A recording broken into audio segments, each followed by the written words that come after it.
যদি এখন বেনজিন বলয়ের সাথে আরও কিছু কার্যকরী মূলক যুক্ত করি, তাহলে কার্যকরী মূলক বা রেডিক্যাল যুক্ত করলে নতুন নতুন যৌগ গঠন করা হয়। আমরা দেখি যেখানে আমরা আরও কতগুলো রেডিক্যাল যুক্ত করব। তাহলে বেনজিন বলয় থেকে যদি একটি হাইড্রোজেন পরমাণু একটি মিথাইল মূলক দ্বারা প্রতিস্থাপিত হয়, তখন যৌগটির নাম হয় মিথাইল বেনজিন বা টলুইন।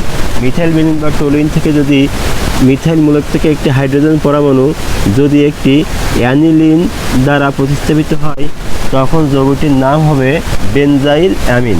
যেমন যদি এই যৌগটাকে আমরা 1 নম্বর ধরি, এটাকে যদি আমরা 2 নম্বর ধরি, পরেরটা 3 নম্বর, পরেরটা 4 নম্বর আমরা সংজ্ঞায়িত করলাম।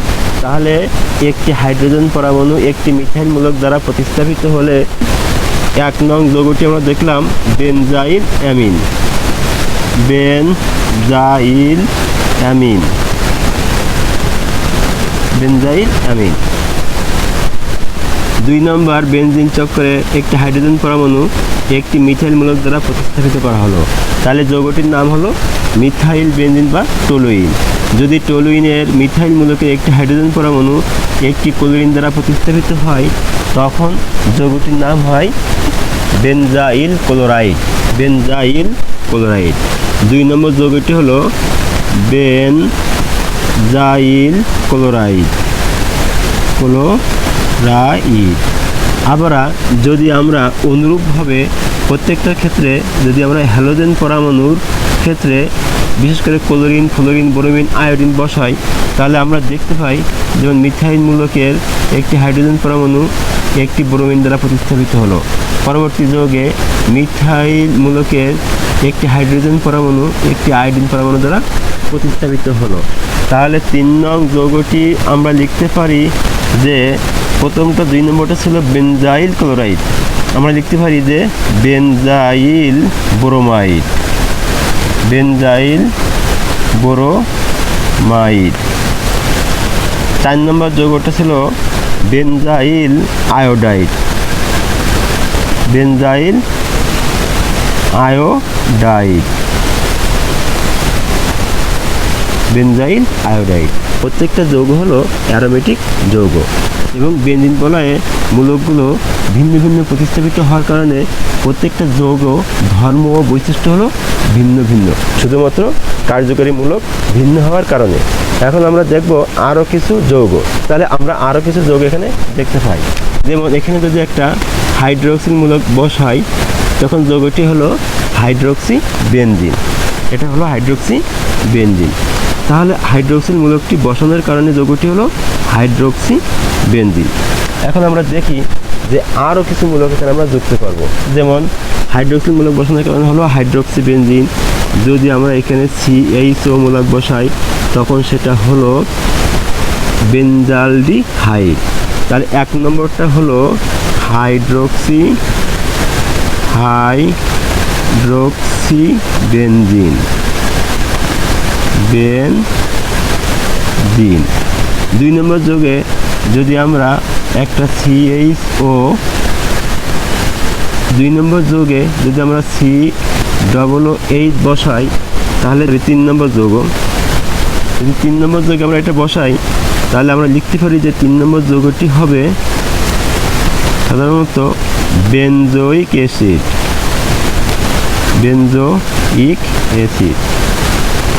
তাহলে আমরা দেখলাম যদি বেনজিন চক্করের 2 নম্বর অবস্থানে যদি আরও একটা COO মূলক বসাই, তাহলে হবে বেনজিন ডাইওইক।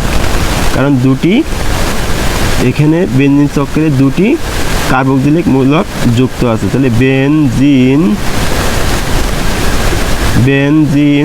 ডাইওইক। বেনজিন ডাইওইক। তাহলে আমরা দেখলাম যে শুধুমাত্র কার্যকরী মূলক ভিন্ন হওয়ার কারণে যৌগটি হলো ভিন্ন। যদি একটা থাকে তাহলে বেনজোইক অ্যাসিড, 2টি থাকলে বেনজিন ডাইওইক অ্যাসিড। তাহলে এইভাবে আমরা সাধারণত দেখলাম যে বেনজিন চক্রে মূলকগুলো বসানোর পরে সাধারণত যৌগগুলো চেঞ্জ হয়ে যায়, অর্থাৎ ভিন্ন ভিন্ন যৌগ হয়। যদি এখানে আমরা NH2 লিখি, তাহলে যৌগটি হলো বেনজাইল অ্যামিন। তাহলে 4 নম্বর যৌগটি হলো বেনজাইল অ্যামিন, বেনজাইল অ্যামিন। তাহলে আমরা দেখলাম যে এখানে সাধারণত কার্যকরীমূলক ভিন্ন হওয়ার কারণে যৌগগুলোর ধর্ম এবং বৈশিষ্ট্য ভিন্ন হয়। এখন আমরা আরও কিছু যৌগ আমরা এখানে দেখতে পারি, যেমন আমরা শুধুমাত্র বলাইটা স্থির রেখে কার্যকরী মূলকগুলো আমরা এখানে বসাচ্ছি, যাতে করে একটা বলাই যেন বারবার না লেখা লাগে, যার কারণে আমরা বলাইগুলো স্থির রেখে দিলাম। তাহলে এখন আমরা আবার দেখব কিছু যৌগ গঠন করা যায় কিনা, তার সাথে কিছু মূলক বসিয়ে। যেমন 1 নং, 2 নং, 3 নং, 4 নং আমরা 4টা যৌগ এখানে নিয়েছি। তাহলে 4টা যৌগ যখন নিয়েছি, 4টা যৌগের ক্ষেত্রে আমরা দেখব এটা কিভাবে গঠন করা যায় অন্য কোনো মূলক বসিয়ে, নতুন যৌগ। তাহলে অন্য কোনো মূলক বসিয়ে কীভাবে নতুন যৌগ গঠন করা যায় সেটাও আমরা এখানে দেখব।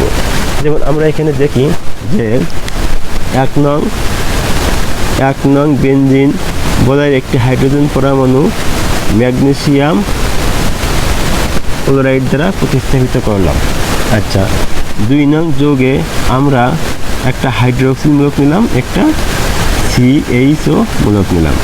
তাহলে একটা হাইড্রোক্সিল মূলক, একটা অ্যালডিহাইড মূলক। যদি এখানে আমরা একটা মিথাইল মূলক নেই আর এইখানে আমরা আরও একটা মিথাইল মূলক নিব, তাহলে এখানে আমরা 2 নম্বর কার্বনে একটা মিথাইল মূলক নিলাম আর এখানে 3 নম্বর কার্বনে আমরা একটা মিথাইল মূলক নিলাম। তাহলে আমরা এই 4টা যৌগর নাম দেখব। যেমন 1 নং যৌগে ম্যাগনেসিয়াম ক্লোরাইড, অর্থাৎ ম্যাগনেসিয়াম ক্লোরাইড সাধারণত 1 নং যৌগে Mg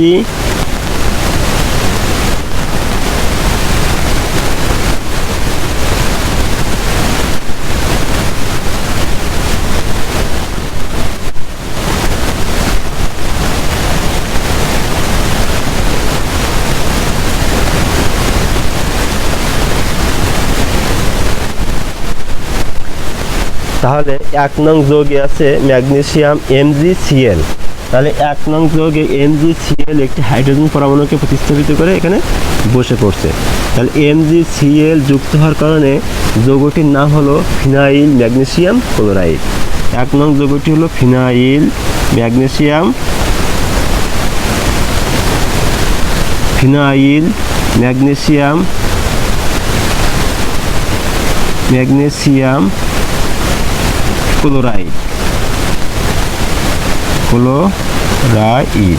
ফিনাইল ম্যাগনেসিয়াম ক্লোরাইড। তাহলে আমরা এখানে দেখতে পেলাম যে 1 নম্বর যৌগটি আছে ফিনাইল ম্যাগনেসিয়াম ক্লোরাইড।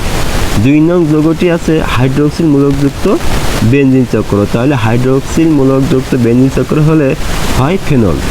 তাহলে এখানে একটা আছে CHO মূলকযুক্ত।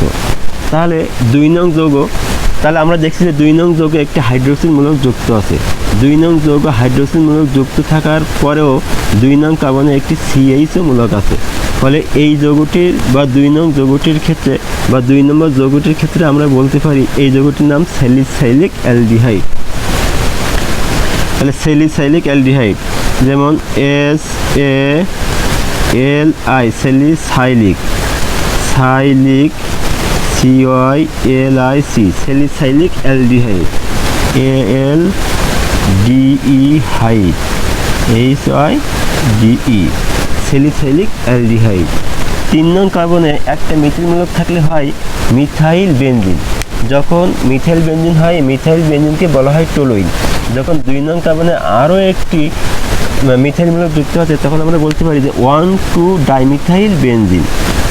3 নং যৌগটি আছে 1,2 ডাইমিথাইল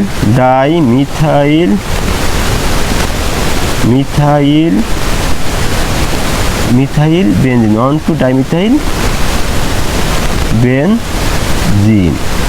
অথবা এই যৌগটি আরেকটা নাম আছে, যেমন 2 নম্বর কার্বনে অর্থাৎ অর্থ নম্বর কার্বনে, তাহলে অর্থোজাইলিন, একে বলা হয় অর্থোজাইলিন।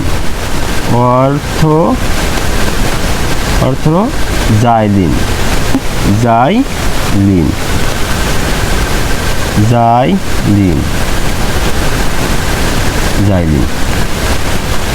এখন যদি আমরা 4 নম্বর যৌগটি দেখি, 4 নম্বর যৌগটিতে 2টি মিথাইল মূলক আছে। তাহলে 4 নম্বরে 2টি মিথাইল মূলক থাকলে 1 নং আর 3 নং কার্বনে মিথাইল মূলক, 1,3 ডাই মিথাইল 1,3-ডাইমিথাইল বেনজিন, 1,3-ডাইমিথাইল বেনজিন। তাহলে আবার আমরা এই যৌগটাকে লিখতে পারি যে মেটাজাইলিন, মেটাজাইলিন, মেটাজাইলিন, জাইলিন। তাহলে আমরা দেখলাম যে এই চারটা যৌগ সাধারণত কার্যকারীমূলক ভিন্ন হওয়ার কারণে যৌগগুলোর নামকরণও ভিন্ন হলো এবং যৌগগুলোর ধর্ম ও বৈশিষ্ট্যও ভিন্ন হলো। তার মানে যৌগগুলোতে কার্যকরীমূলক যুক্ত হওয়ার পরে অর্থাৎ এই যৌগগুলোর কার্যকরীমূলক ভিন্ন হওয়ার কারণে ভিন্ন ভিন্ন ধর্ম বিশিষ্ট ভিন্ন ভিন্ন যৌগ গঠন করে এবং শুধুমাত্র কার্যকরীমূলক ভিন্ন হওয়ার কারণে এটা হয়ে থাকে, অর্থাৎ কার্যকরীমূলক ভিন্ন হওয়ার কারণে যৌগগুলোর ধর্ম ভিন্ন হয়ে যাচ্ছে। তাহলে আমরা এখানে দেখতে পেলাম চারটা যৌগ কীভাবে গঠন করে। তাহলে এই ছাড়া আরও অনেকগুলো যৌগ আছে যেগুলো সাধারণত এভাবেই গঠন করতে হয়। আমরা পরবর্তী আরেকটা টিচিংয়ে সেই যৌগগুলো দেখব, অর্থাৎ নেক্সট টিচিংয়ে আমরা এই যৌগগুলো আলোচনা করব, যেগুলো আরও কিছু যৌগ আছে যেগুলো এইভাবে কার্যকারীমূলক দ্বারা হাইড্রোজেন পরমাণুকে প্রতিস্থাপিত করে নতুন নতুন যৌগ গঠন করা হয় বা নতুন নতুন যৌগ তৈরি হয়।